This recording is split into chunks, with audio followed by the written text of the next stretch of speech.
Okay. Thank you very much for giving me the opportunity to come and talk.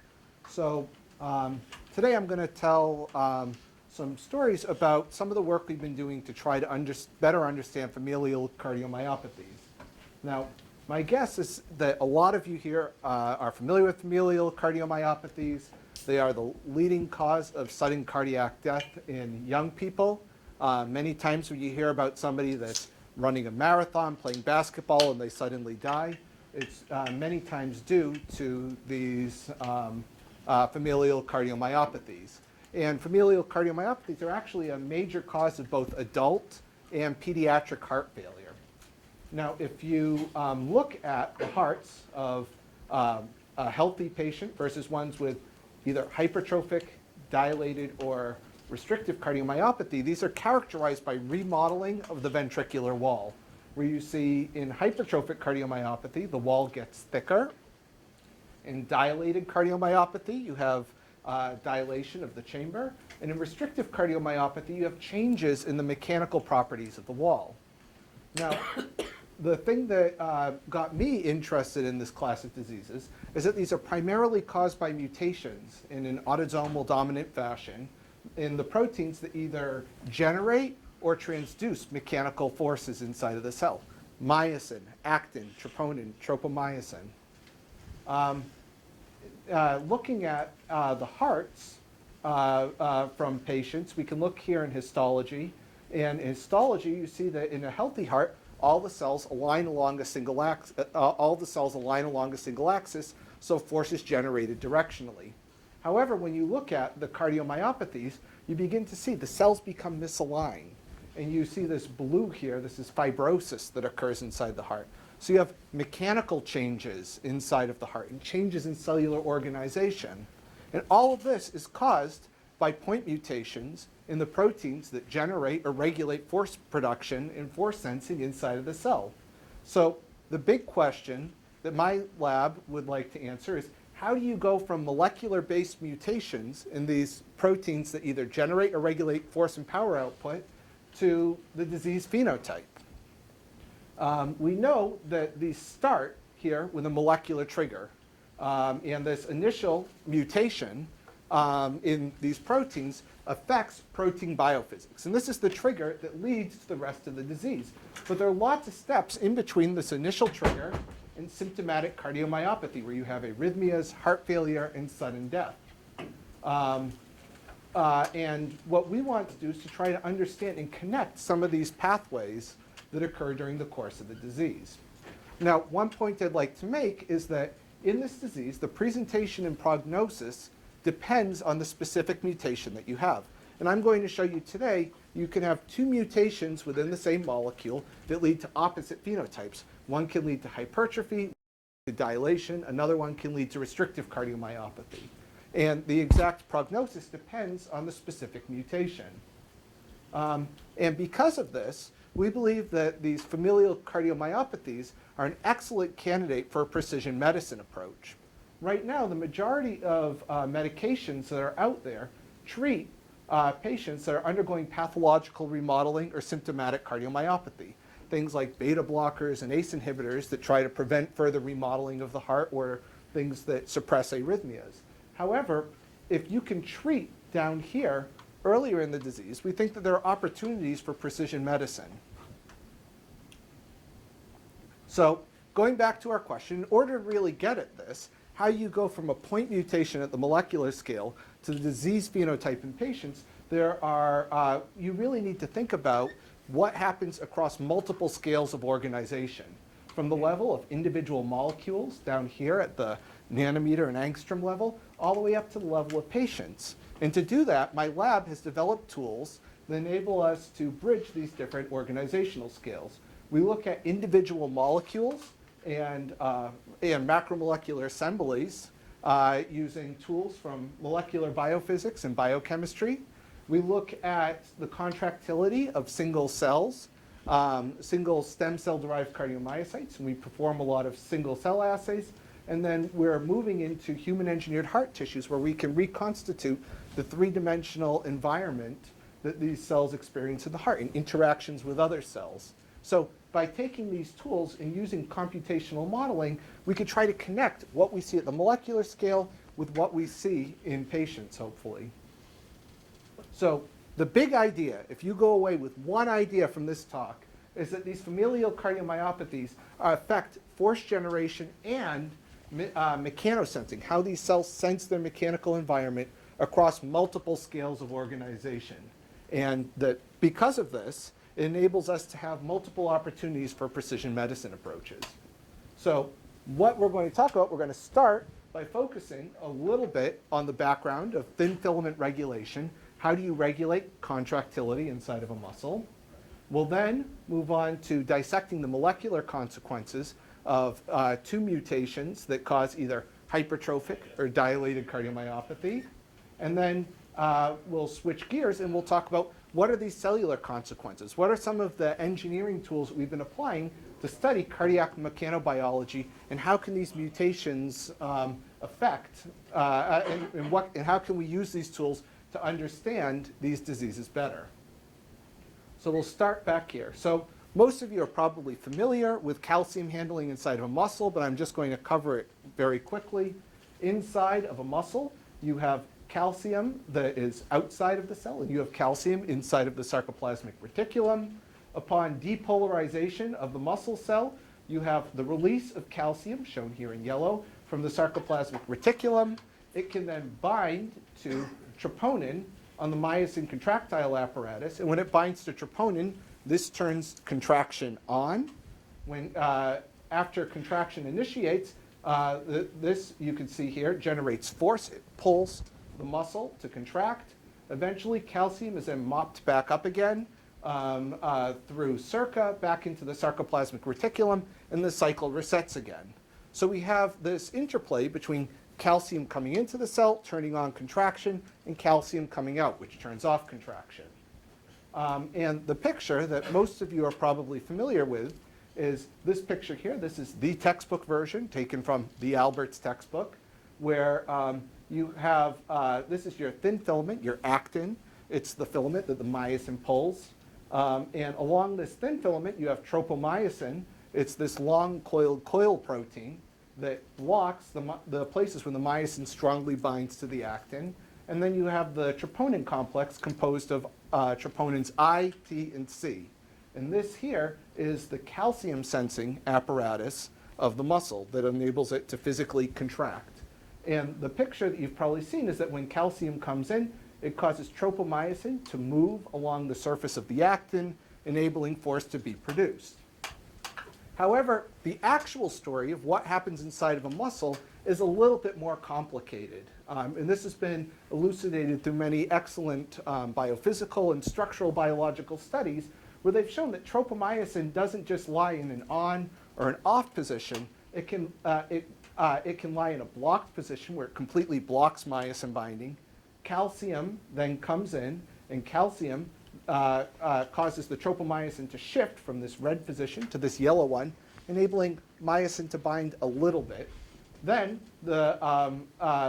it can transition to this open state where the tropomyosin moves along the surface of the actin, enabling myosin binding and eventually force generation.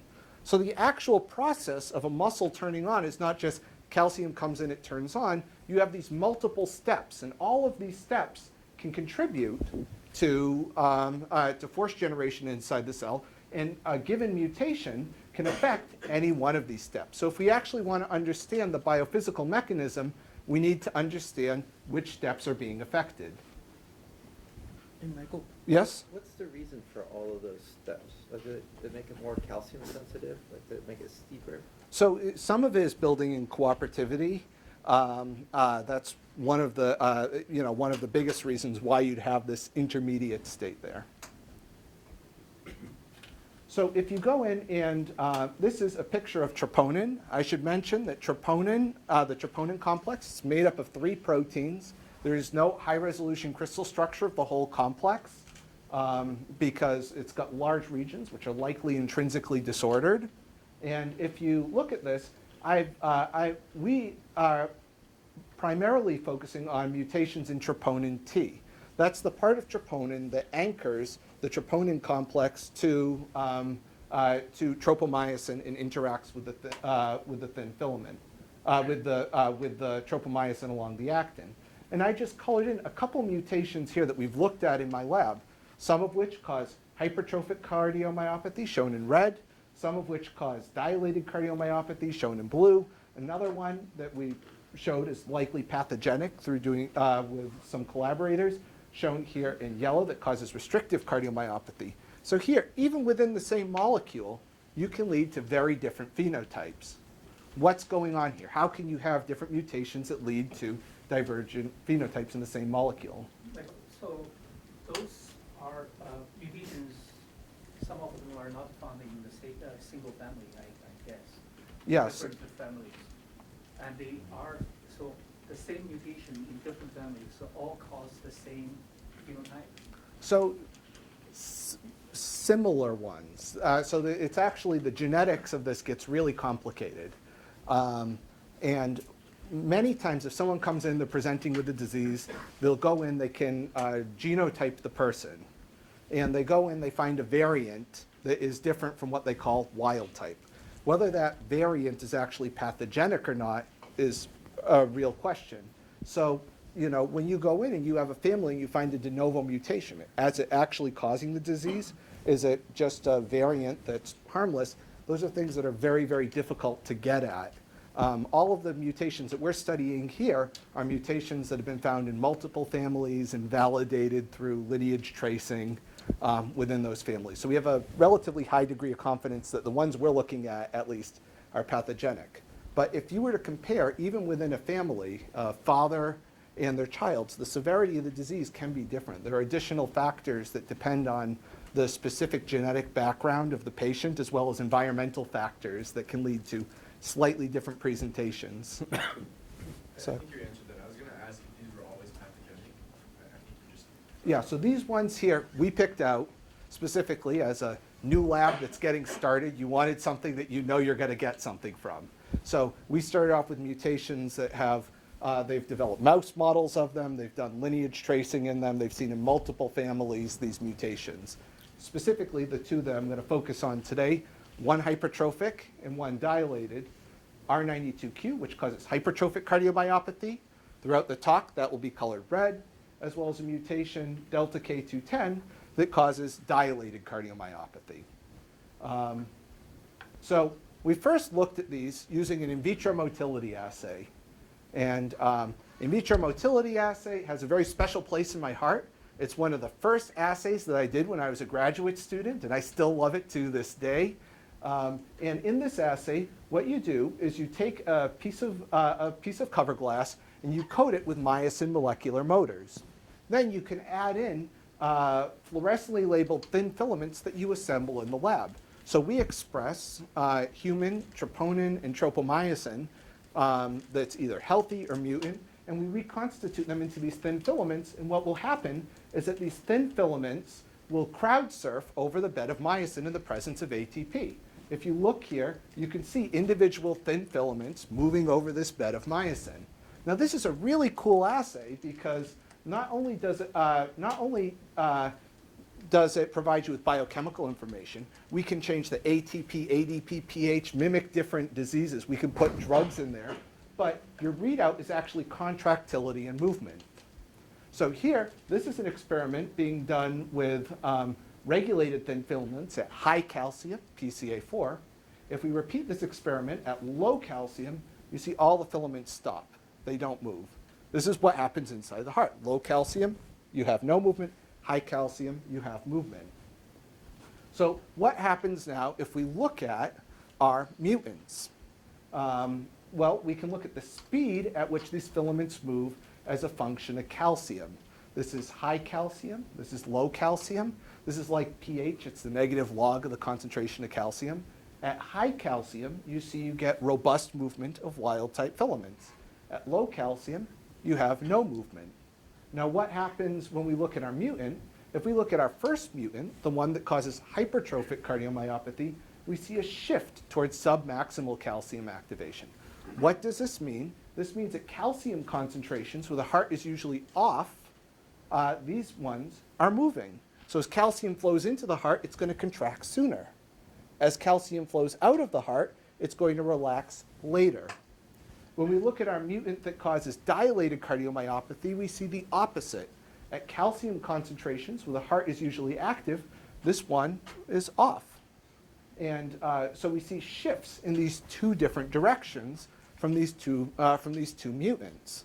So this here is done without any cells. This is done just using recombinant protein. So we can see there's something different happening in this protein biophysics. This initial insult is different between these two mutations. Now, we can come back. Remember, we have this scheme up here where we said that it's this multi-step process to turn on a muscle, and we can dissect, well, which one of these steps are affected by these mutations. And I'm not going to go through the details here in the interest of time, although if people want to talk to me afterwards, I'm more than happy to go into the details of this.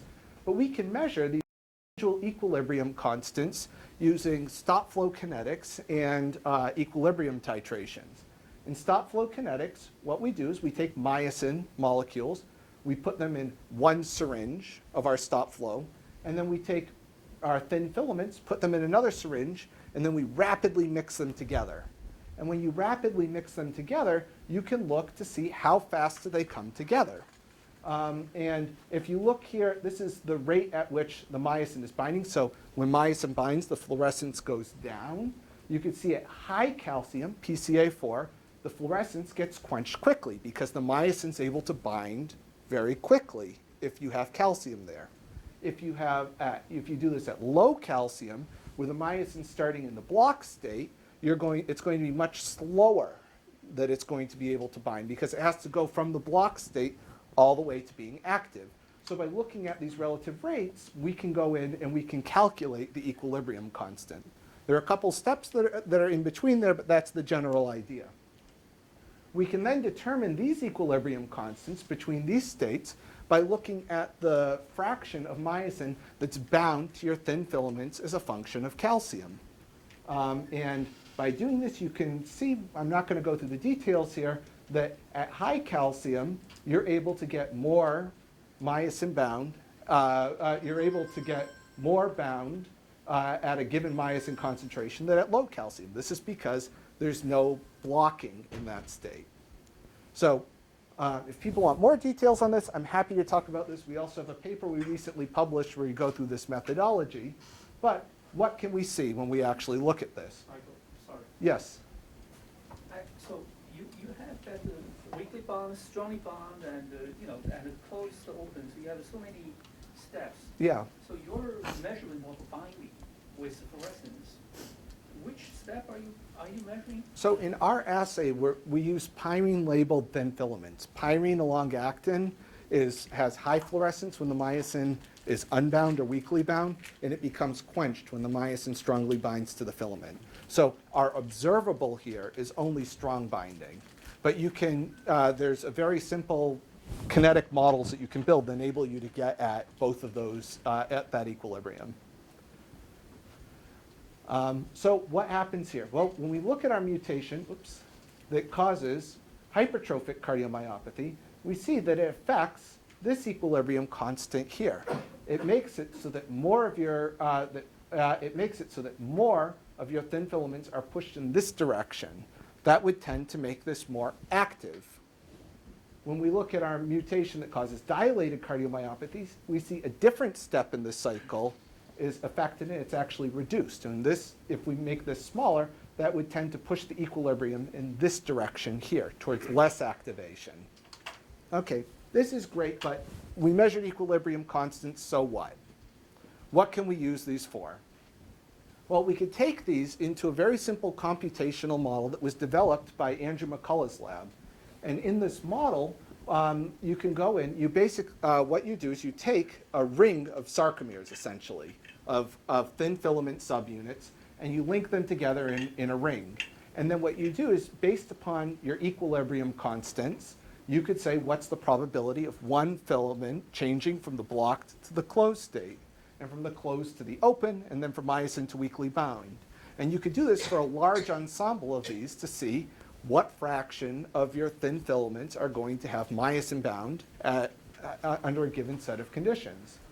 And when we do this, we can simulate how much force is going to be produced in this muscle.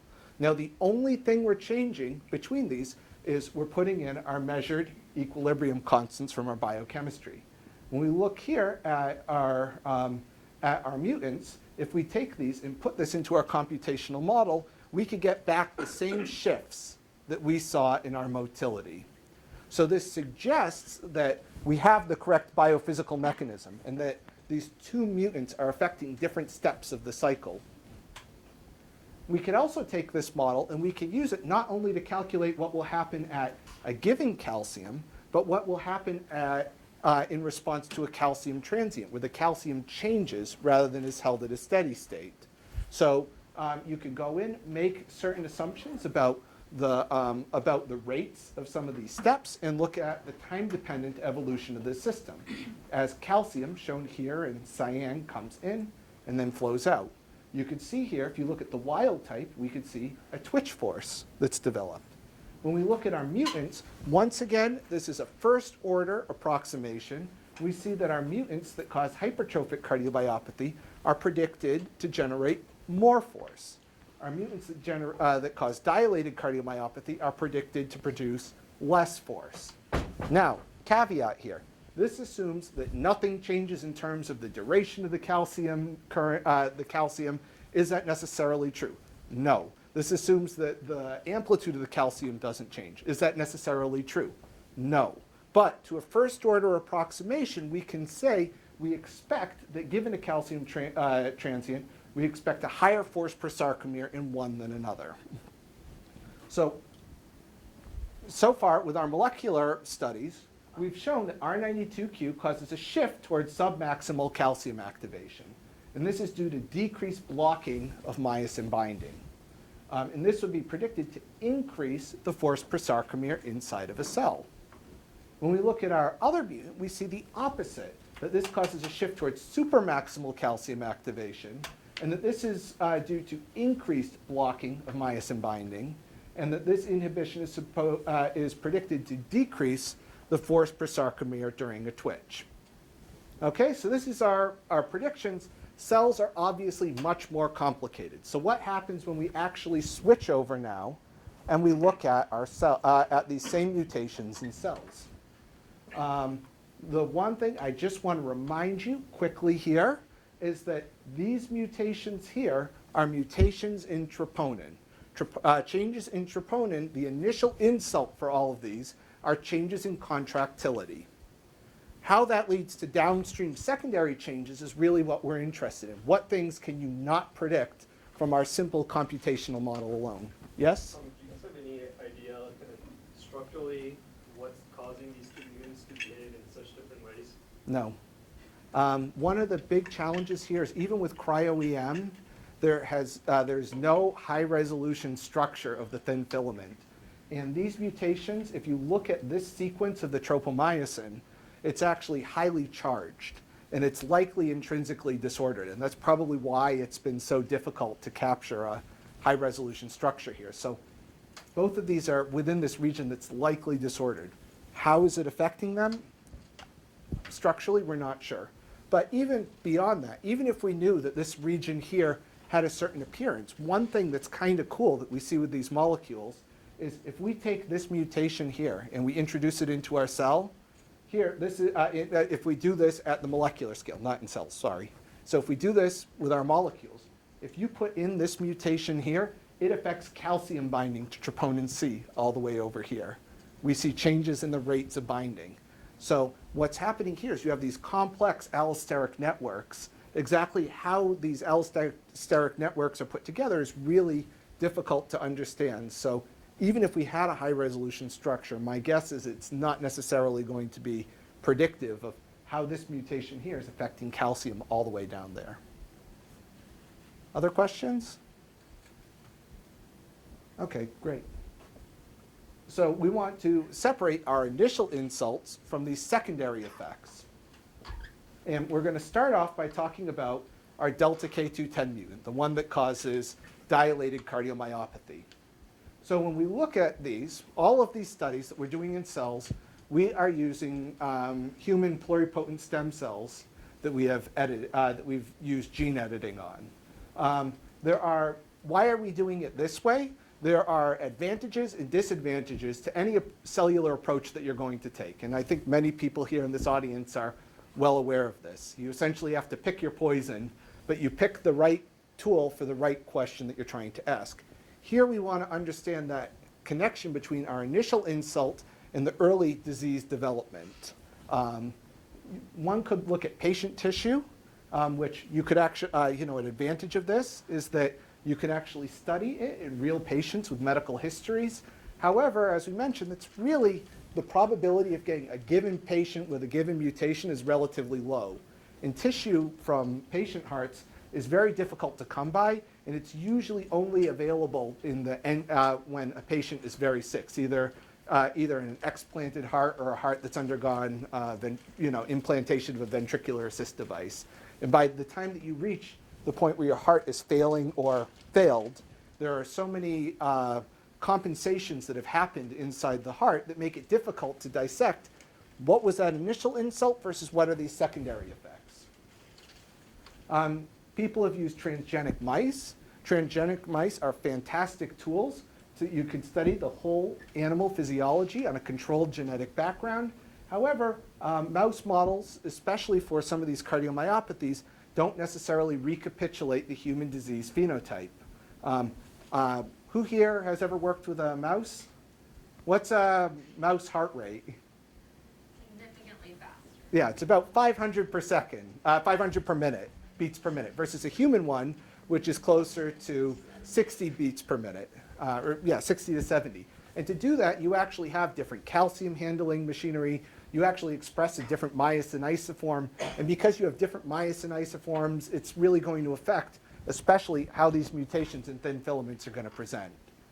Therefore, what we do is we use these stem cell-derived cardiomyocytes, which enable us to study the early development of the disease. However, there's a caveat here, which is that they are still developmentally immature.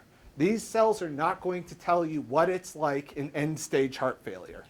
I mean, so we're not saying that we can tell you about that, but we could tell you about how you go from that initial insult to the early disease development. So I think that a lot of people here are familiar with this. We take stem cells, we use CRISPR-Cas9 to introduce our disease-causing mutations, and then we can differentiate these stem cells to become beating cardiomyocytes. When we look at these cardiomyocytes, here's what one of our wild-type cardiomyocytes looks like. I think it looks kind of like a bird's nest. It's kind of a Rorschach test. But if you look at it, you see robust sarcomeres shown here by these repeating patterns of red and green. Those are your sarcomeres. And we could see that some sarcomeres point in this direction, some point in this direction. They're kind of all over the place. But this is very typical for what you see with stem cell-derived cardiomyocytes. Now, an actual cardiomyocyte that you obtain from a more mature heart is more rectangular, and all their sarcomeres line along a single axis. So you have so you'll have force generated along a single axis. Forgive my ignorance, but what can you say about the electrophysiology of this myocyte? So these myocytes, Like, what's the rest potential? so the potential, we've actually been doing some of these measurements with Gene near Bones Lab. David has been the one doing these. I believe the resting potential is closer to 50 or minus 50 or minus 60, if I remember. Basically, this cell has a spontaneous activity, so you can find spontaneous potential. So we just say it's a maximal byproduct potential. It's on minus 50. They have But I haven't T2 tried to T2. use PTX to inhibit that. So I remember in some literature they mentioned it's around minus 70. Yeah, you're not going to get down to minus 90 typically with these cells. There are tricks you can do to make them more mature. And One of the speakers that I invited for next semester, Elizabeth Cherby, I saw in her lab minus 80. yeah, and there are things you could do to promote maturity. Nate, for example, has been doing some fantastic work with adding in these tissues, adding in different factors and lipids and other things which help out with maturity, putting them into a three-dimensional environment. That's spilling the beans of where we're going next. that help in giving them physiological stiffnesses. All of those things help out with the maturity, and with the work that David has done, we've seen that that will lower the action potentials. And Not we down. already know how developed T-tubules will affect the results, but that's, Yeah. that's another story. There's one report of T-tubules that you can form T-tubules if you add in a given set of hormones that are in there. We've tried it and we can't see them. And I've talked to other people that have said that. Nobody succeeded except one place. Yeah, and that's basically the word on the street. So we did try, but we haven't been able to develop them either. So what do we see now if we look at our mutant cells? Here's our wild type. Here's our mutant. You see, they look awful. They have these large regions where you either have failure to form sarcomeres or sarcomere disassembly. And this is something we see consistently throughout our cells. My guess is if your heart looked like this, you'd probably be dead. But patients are viable, at least in the beginning. So what's missing here? And I just want to mention that this here is very similar to other reports where people have looked at dilated cardiomyopathies. Work from Joe Wu's lab and the Seidman lab have looked at some of these mutants. Here's wild type, here's mutant. Wild type, mutant. Sarcomeres just look awful in these mutants. But I don't think this would be viable. So we said, what happens now if we provide additional cues to these cells? Your heart is obviously a very interesting physical environment. You have interactions between cardiomyocytes. They pull against each other. They are geometrically confined to a certain area. You have interactions between cardiomyocytes and the substrate, and this is important because during the disease, hearts become fibrotic. That gets stiffer. You have interactions between cardiomyocytes and other cells inside the heart, including fibroblasts and macrophages. And you've got electrical coupling. So what's missing from these typical differentiations that people do, where they just add in chemical factors, is the mechanical environment. What happens if we begin to provide some of these cues? So one thing that we do is we use micropatterning, where we take our cells, rather than just plopping them down on the glass and letting them sit however they like, we can provide them with rectangular substrates to sit on. And when we take our cardiomyocytes and we give them rectangular substrates that we microfabricate, then your sarcomeres align beautifully along a single axis, and force is generated unidirectionally. So just providing geometric cues to these cells improves their organization. Now what happens if we look at our mutant? Here's two example wild type cells. If we look at our mutant cells, they look better. Not great, but better. But you still see some of these sarcomeres point like this, some point like this. There's still something missing here. Yes? Is there a good way to quantify what the differences are? Yes, thank you for asking. The other thing that I just want to mention here just briefly is that look at the size of these cells. You see the mutant cells are bigger, and they are consistently bigger, and I'll show that to you in a minute. You try to periodically stretch them. So we have not. When people have put them under periodic tension, periodic stress, either in a three-dimensional tissue or putting them onto a compliant substrate and applying stress, it does improve the organization as well. But we have not done that with our cells. That's the same thing that happens with the gap junction distribution too. Yeah. So here, how do we quantify this? We use a tool developed by Kit Parker's lab, where we go in and we take our cells and then we look at the sarcomeres and we look at the orientation of one sarcomere relative to the next. It's essentially like anisotropy. If all your sarcomeres align along one dimension, then it's completely anisotropic and your cells, all your sarcomeres align along one direction. However, if your sarcomeres are completely misaligned, it will equal 0 if there's no preferred axis whatsoever.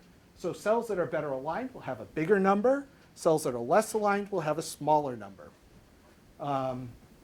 So we could go in and we can look at our cells, and we could do this using, and I'm going to show you several of these coming up, so I'm going to explain what these are.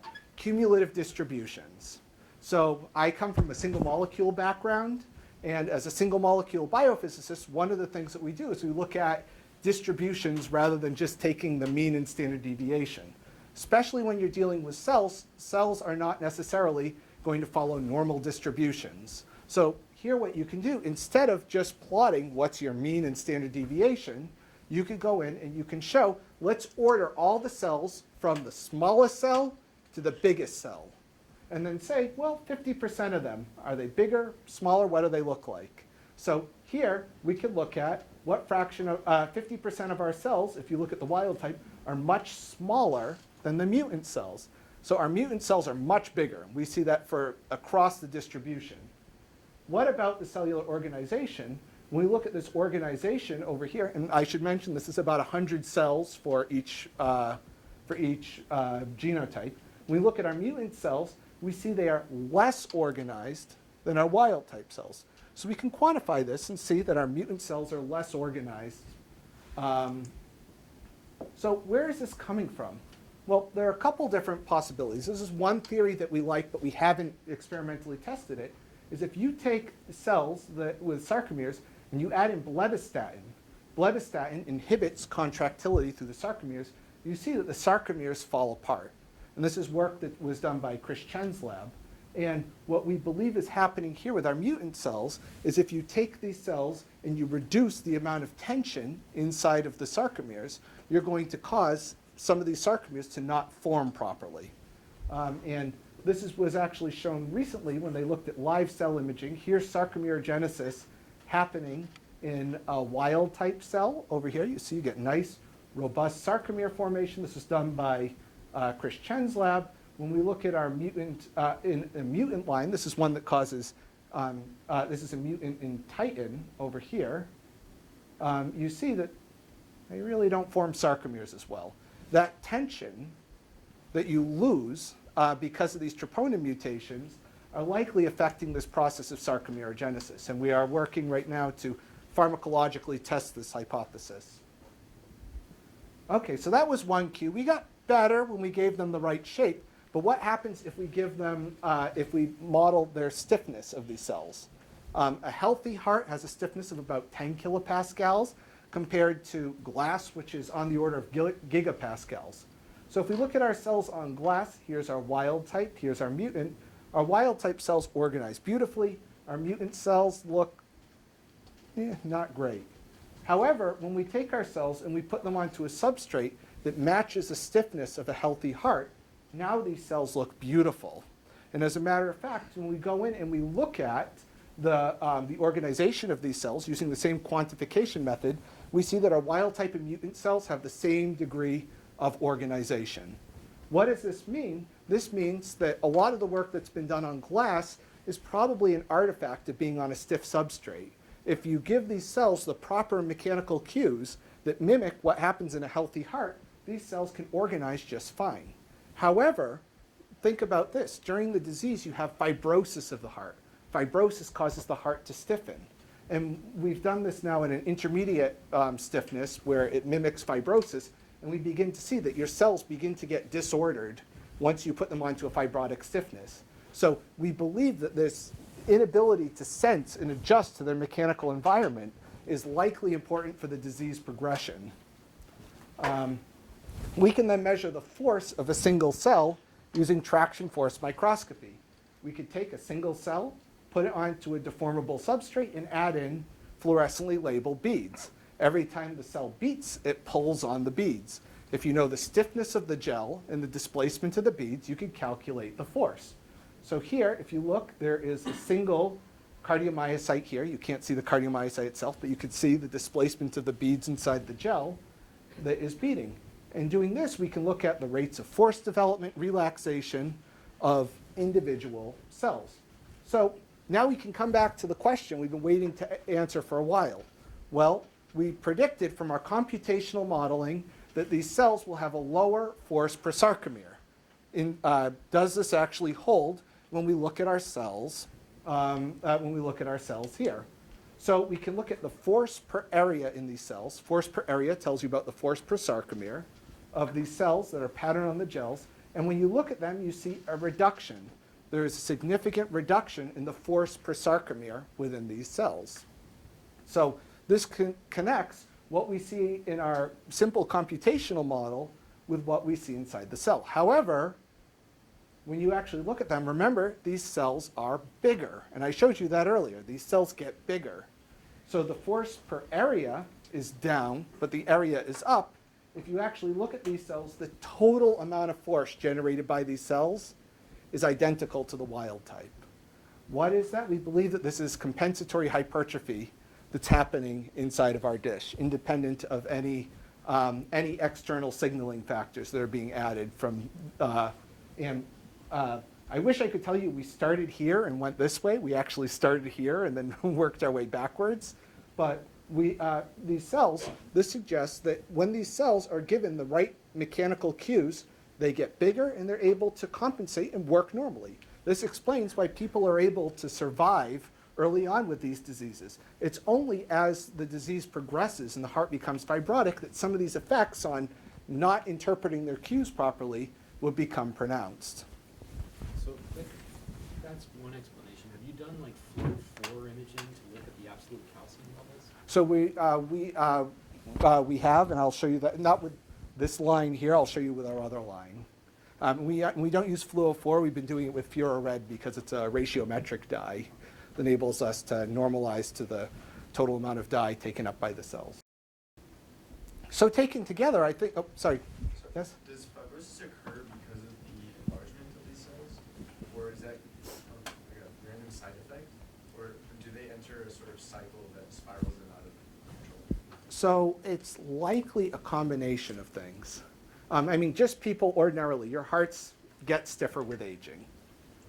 That's one thing. But these cells, when we do RNA-seq on these cells, even on a healthy stiffness substrate, we see that some of the biggest differences between our wild type and our mutant cells are components of the extracellular matrix, the collagens that are secreted by these cells, the integrins that are secreted by these cells. So and we see that those changes are very stiffness dependent when we grow them on different substrate stiffnesses. So there's definitely some component here. There's another component that comes from fibroblasts that are within the tissue. If you take fibroblasts and expose them to aberrant forces, it will trigger the cells to secrete, to go from fibroblasts to a myofibroblast state and to secrete collagen. So you've got a couple different things that are going on. Deconvolving one from the other is tricky. Yes? Sorry, the force of the cell, how, so what makes them the same? So the thing that the cells get bigger. When the cells get bigger, they add more sarcomeres. Yeah, so how do you, okay, so you measure the contraction of that particular cell, Correct.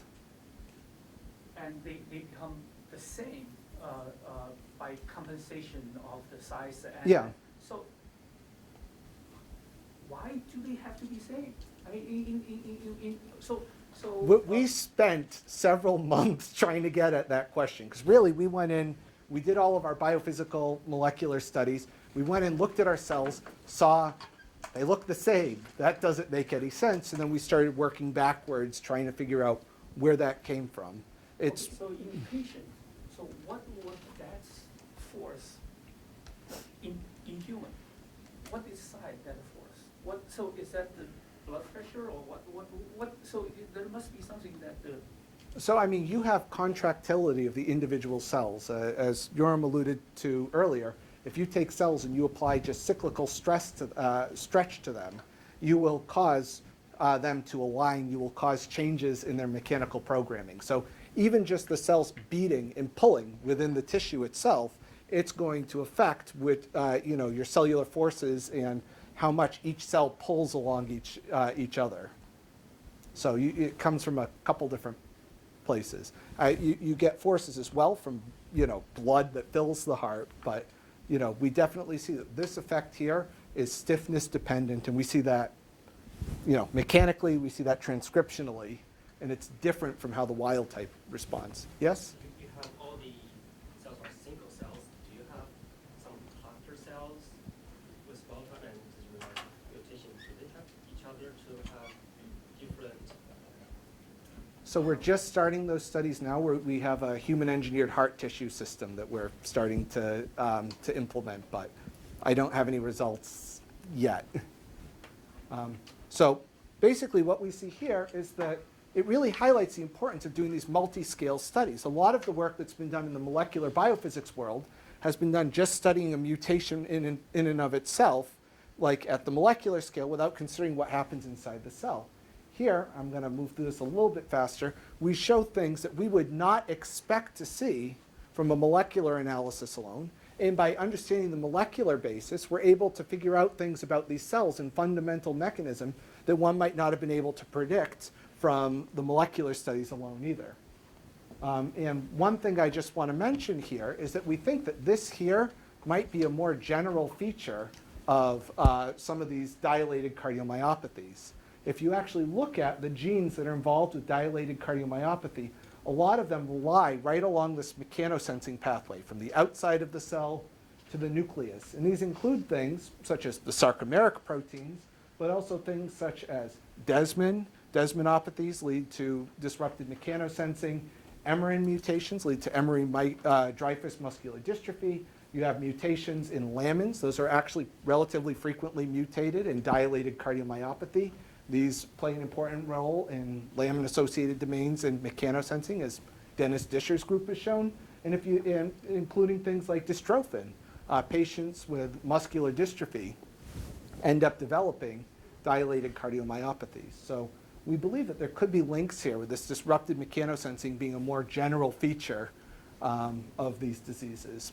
But now I want to switch gears. What happens with our other mutation, our one that causes hypertrophic cardiomyopathy? So if you remember, we had our computational model earlier where we predicted that it should generate more force inside of these cells, more force per sarcomere. And when we go in and we look at these, we see indeed the force is increased inside of these cells. And the speed at which they contract is faster. Once again, consistent with what we see at the molecular scale. And finally, we can look at the power output of these individual cells, and we see it's also higher. So once again, what we see at our molecular scale, what we've determined from our biophysical mechanism, translates here into these cells. But here's where things get interesting. This is a paper that we're working on getting together. It's a collaboration with Jean's lab, where we now look at these cells, these dilated cardiomyopathies, these hypertrophic cardiomyopathy cells, and we look at the area of these cells, and they're not statistically different. So the area of the individual cells is not larger when we put them on our physiological substrate gels. However, the aspect ratio of these cells changes, which is kind of weird. They go from about a 7:1 to closer to a 5:1 ratio on these gels. So something's going on there. We're not exactly sure what, but they prefer to adopt a different shape. We also see differences in the electrophysiology, and this is work that David has done in Jean's lab, where we can look at the spontaneous action potentials of these cells. And when you look at the spontaneous action potentials of the wild type versus the mutant, you see the mutant is much shorter. And you can quantify this across many cells. What is this due to? Well, David looked at the evoked action potentials, where you hold it down at 90, 80, minus 80 millivolts, and then evoke an action potential. And if you look here, this is 200 milliseconds, that's 50. It's a much, much shorter action potential duration. We can quantify this across multiple cells. Where is this coming from? It's likely coming from changes in the calcium current. David did some experiments here. We looked at the calcium current by blocking the other channels using cesium, and what he found is that the calcium current density in the mutant is lower than it is in the wild type. So something here, and if you look at it, it's only about 45% of the value that you see in the wild type cells. So you have a smaller calcium current entering the cells. Remember, these cells generate more force but the calcium current entering the cells is less. If this were the case, if that were all the calcium, we would expect the force to be much lower. However, we've been doing calcium imaging, and this is to go to Nate's question. We've been using Fura-Red, which is a ratiometric dye, enables us to measure the absolute amount of calcium that's been taken up in these cells. And when we do this, we see that these are not 45% the height of our wild type. They might be slightly smaller. We're still working on the quantification of this, but it's not this dramatic difference that we see in the calcium current and the action potentials. So this suggests that there's some cellular adaptations that are happening here to increase the amount of calcium that's released from the sarcoplasmic reticulum. Because it's not calcium coming from outside the cell, it needs to be calcium from inside the cell. Oh, and this doesn't show up. This is my first time showing this part of the talk, so this doesn't look as beautiful as I would have liked, but we went in and we took our cells and we've looked at several different genotypes of our hypertrophic, our dilated, and our wild type cells, and we see that they actually segregate when we look at their via RNA-seq. We can look at the principal components, we could see they actually segregate based upon the disease phenotype that they see in patients. These are all mutations within the same molecule. And significant to our changes that we see here in calcium, we see genes are significantly up in R92Q, include low threshold calcium channel subunits, and genes that are significantly down include phospholambin, calsequestrin, the sodium-calcium exchanger. Any one of these would be expected to increase the amount of calcium that's released into the cells. So there's definitely some kind of adaptation here. Does what we see transcriptionally necessarily correspond to changes in phosphorylation, protein level? We haven't made it there yet, but this at least gives us some clues that something is going on here with the calcium handling to enable them to adapt. And the one other thing that I just want to mention really jumps out when we look at the RNA-seq, and I think I mentioned this earlier. One of the most distinct things that we see inside of these cells, you can look at the top genes that are changed inside the R92Q cells compared to the wild type, and they are almost all extracellular matrix, interactions with the extracellular matrix. And remember that extracellular matrix plays a key role in the interactions between the cells and their environment. And you can look here, I just took a subset, this section up here, and you can see lots of collagens, matrix metalloproteases, a lot of genes that are involved with the extracellular matrix. So these cells here that are under higher tension are changing their gene expression and changing how they interact with their matrix. So taken together, our work with this R92Q mutant really also highlights the importance of these multi-scale studies. We see hypercontractility at the molecular scale, and our computational modeling shows indeed that, that we predict from our computational modeling. And in fact, we see increases in force, speed, and power inside of our cells. However, we see things that we can't necessarily explain from our mechanical model alone. We see that the mutants have this altered aspect ratio. We see that the mutants show these shortened action potentials due to reductions in the calcium current. They see changes in their calcium transients. They see calcium transients that are not nearly as affected as you would expect if everything was coming from those changes in the action potential.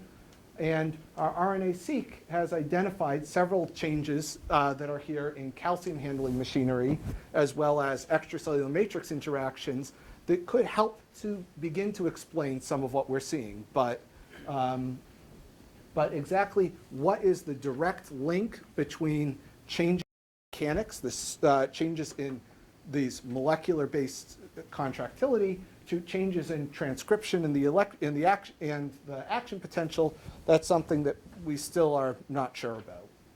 So I just mentioned earlier, we're taking this into human-engineered heart tissues, but if people want to know more about that, I could tell you more about that later on. So I'd like to thank members of my lab, Sarah, who's done a lot of the molecular work that I talked about today, Lena, who has done a lot of the cell work, does a lot of our protein expression, Tom, who did a lot of our engineering work, and Paige, who is an undergraduate BME student in my lab, who did a lot of the cell work as well. Thank you very much.